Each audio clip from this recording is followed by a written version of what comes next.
नमस्ते महाराष्ट्र. सध्या राज्यातील शाळांमध्ये त्रिसूत्री भाषा धोरणाच्या निर्णयानं मराठी भाषिक संताप व्यक्त करत आहेत. पहिलीपासून हिंदी विषयाची सक्ती करू नका अशी मागणी होऊ लागली आहे. या सगळ्या गोंधळात विविध क्षेत्रातील मान्यवरांनी आपली मतं रोखठोक मांडली आहेत. राजकारणी लोकांनीही त्यांच्या त्या राजकारणी अंगानं बाजू समोर ठेवली. मात्र यामध्ये प्रसिद्ध लेखिका डॉक्टर तारा भावळकर यांचं मुलांच्या भावविश्वातून मांडलेलं मत हे व्यापक असं आहे. आधी मातृभाषा तरी नीट शिकवा या त्यांच्या लेखात त्या असं सांगतात की पहिलीपासून 3 भाषा शिकवणं हे धोरण पूर्णपणे अशैक्षणिक आहे. बालमानसशास्त्राच्या आणि लहान मुलांच्या शारीरिक क्षमतेच्या विरोधात आहे. पहिल्या वर्गात मूल येतं त्यावेळी ते 6 वर्षांचं असतं.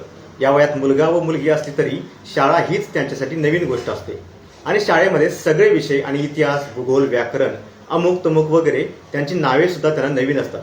अशा स्थितीत 3 निरनिराळ्या भाषा शिकवायच्या हे म्हटलं तर त्यांच्या मानसिक, बौद्धिकतेच्या, शारीरिक क्षमतेच्या विरोधात आहे. पहिलीमध्ये प्रवेश घेणारी छोटी मुलं असतात. त्यांना इतक्या विषयांची ओळख होणं, मुख्य म्हणजे 3-4 तास एका ठिकाणी बसणंही शारीरिकदृष्ट्या अवघड आहे, मानसिकदृष्ट्या न झेपणार आहे. तारा भावळकर यांच्या या मुद्द्यावर तुम्हाला काय वाटतं ते नक्की सांगा. आता वळूया उद्धव सेनेचे खासदार संजय राऊत यांनी मराठी कलाकार, क्रिकेटपटू यांच्यावर व्यक्त केलेल्या संतापाबाबत. कुठे आहेत नाना पाटेकर, प्रशांत दामले, माधुरी दीक्षित? कुठे आहेत मराठी क्रिकेटपटू? मराठी माणसानं यांच्यासाठी टाळ्या वाजवल्या, खांद्यावर उचलून घेतलं, पण आज मराठीवर संकट आहे तेव्हा हे सगळे गप्प का? असा सवाल राऊत यांनी उपस्थित केलाय. या सगळ्यावर मित्रांनो तुम्ही व्यक्त व्हा, फॉलो करा. धन्यवाद.